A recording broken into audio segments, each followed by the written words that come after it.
Afternoon. It's Coach Mark, Mr. Lineout here, with a drawing exercise for you. So I just picked an item.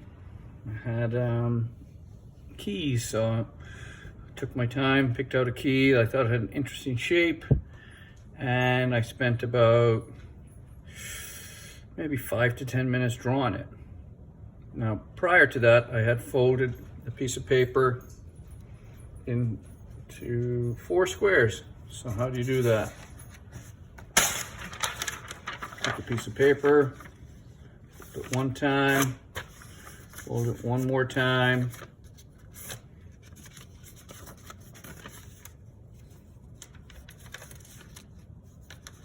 sorry, you get 4 squares.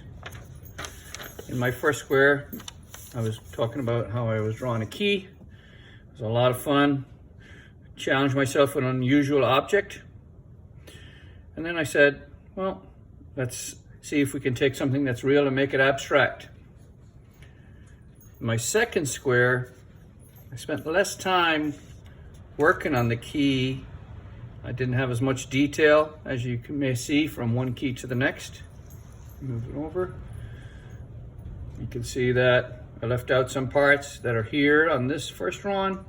You no longer see over here. And I really started to make the black or darker areas that I found in the first drawing begin to pop a little more in my second drawing. And I spent less time on this drawing. So you can already see that there's some differences. For my third square, I spent less time again on the key shape and really focused on those black, darker areas that I had in my second drawing up here. I really started to focus on those. I spent a short period of time, real short period of time, working on the shape of the key. What I thought were still the parts that are interesting to me, but you can see that there are no mid values or grays are no longer evident in my drawing.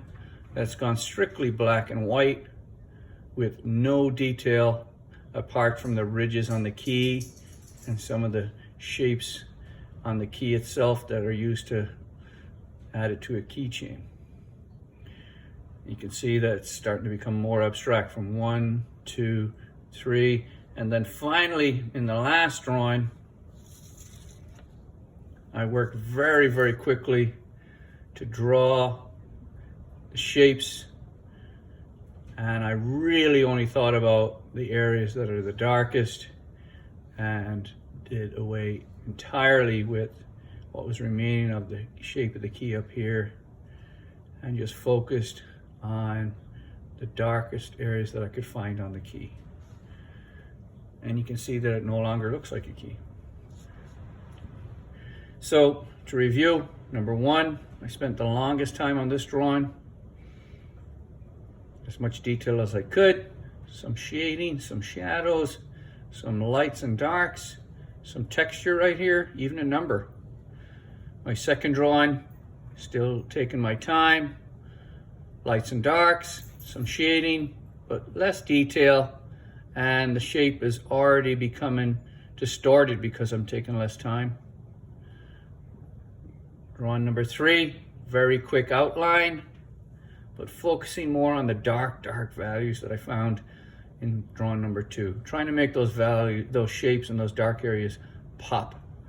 And finally, in 4, the quickest drawing, apart from when I had to darken the areas that were really dark, but spent no time, or little to no time, on the key shape, but just on the darkest areas that were remaining from drawing number 3. Hopefully you can try this out yourselves. It can be anything. I've seen people try this with pens, pencils, forks, spoons, you name it. Give it a shot. Please share. There'll be another drawing coming up, and I can't wait to see what you do. Have a good afternoon. Bye.